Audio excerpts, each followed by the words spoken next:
my new friend. I'm Lizzie Bean, the founder and principal designer of Stitch People, and I am here to help you answer the question, now what?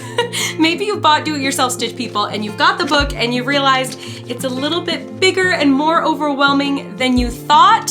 What is next? Allow me to help. I want to reduce overwhelm for you as much as possible and get you jumping into making your very first Stitch People portrait ASAP. So let's talk about what to do next.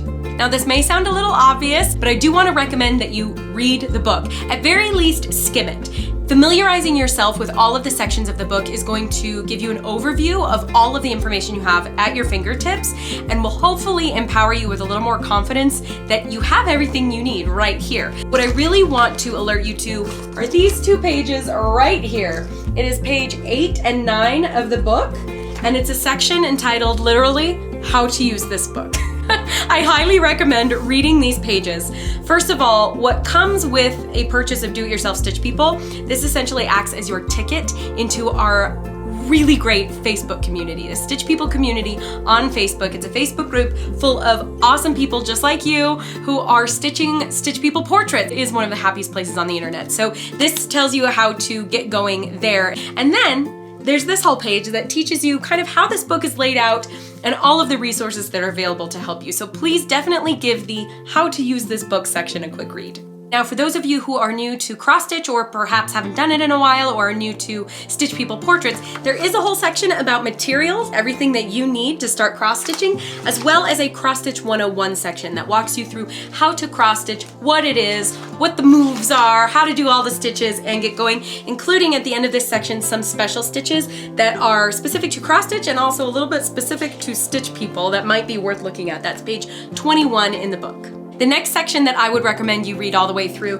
is on page 23, Creating Your Pattern. This section tells you how to put it all together. It's pretty obvious if you flip through that we've got tons of pages for men, women, children, cats, dogs, accessories, you name it, but how do you get it all into one pattern that's custom and personalized to you and what you need to do? That's gonna be answered here in Creating Your Pattern. Page 23 is gonna be really, really valuable for you. Lastly, before getting into the patterns themselves, I want to show you on page 36, we have the Designing Your Characters section.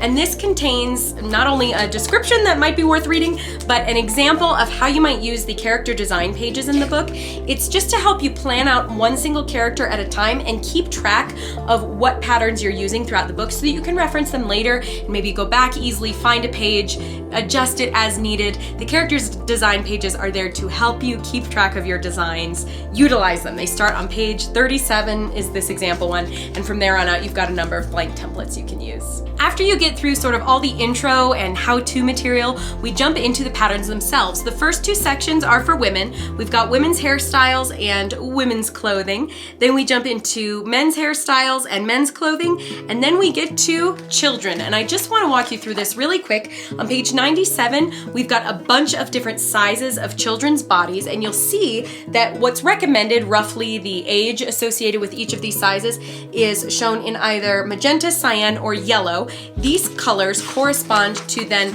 the different head shapes on the following pages, which as you see at the bottom of the page, we've got magenta, cyan, and yellow. And then in our clothing design pages for children, they will match up with the magenta designs here, the cyan designs here, and then more cyan designs, yellow designs. So the children's section is color-coded to try and help you make a cohesive pattern for a child of a unique size.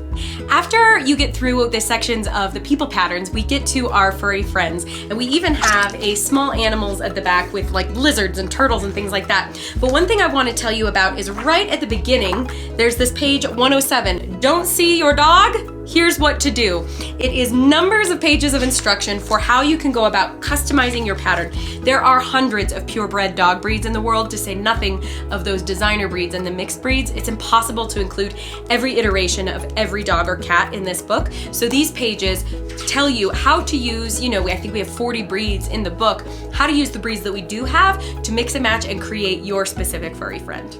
After pets, we have tons of pages of accessories, different jewelry, scarves, has crutches and wheelchairs, and then we have all of the alphabets that you can use at the bottom of your portrait if you want to say, you know, the whatever family. That's kind of it as far as patterns are concerned, but I don't want you to skip past the resources section. It's in orange, so it's nice and eye-catching.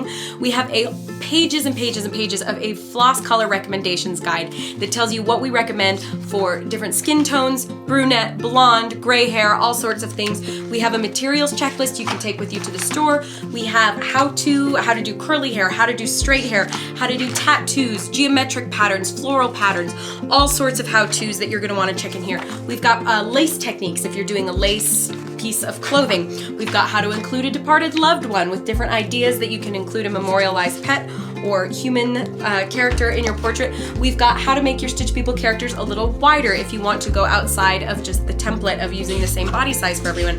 And then we have a ton of different sample patterns that you can use to get some inspiration to base your patterns off of. If you're having a hard time getting going, just check out page 162 and see how a sample family is laid out, and that might help you out and give you a little bit of a start. At the very end of the book, we have pages and pages of all sorts of completed portraits, many of them done by me, but more of them done by other members of the Stitch People community. So until you get going in that Facebook community, you will have access to a bunch of inspirational photos here at the back to spark your creativity and give you ideas of what you can do.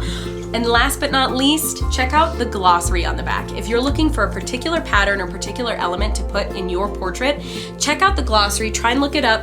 It's all alphabetical order, and it will tell you what page of this book you can find that element on, and it will also tell you if it's not in this book, where you might find it. Now, a couple books have come out since the publishing of this one, so if you're still not finding what you need even in the glossary of the Do-It-Yourself Stitch People book, go to stitchpeople.com and use the search bar and search for it there. We might have what you need. We have so many patterns. It would be impossible to list them all here. So go search on the website if you can't find it in the glossary. But that, my friends, is a very quick and speedy overview of the book. I hope I've maybe demystified it for you, and I hope you feel empowered to jump right in, make your first portrait. I also recommend just lower the bar for yourself. Stitch just a one-character portrait of yourself in your favorite pair of jeans and a t-shirt, 2 colors, no big deal. It's really easy to see some of these really complicated, beautiful portraits and get a little overwhelmed about, oh, how could I ever make that?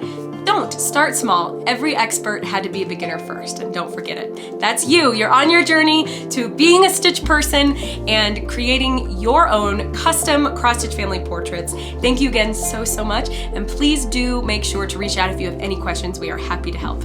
Have a great day.